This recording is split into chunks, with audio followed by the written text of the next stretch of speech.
Updating your email address on Kayak is a straightforward process. Follow these steps to ensure your account information is current. Step 1. Log into your account.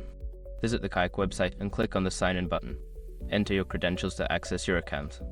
Step 2. Access account settings. Once logged in, navigate to your account settings. This is usually found by clicking on your profile icon or name in the top right corner of the page. Step 3. Select email preferences. In the account settings menu, look for an option labeled Email Preferences or Account Information. Click on this to proceed to the Email Update section.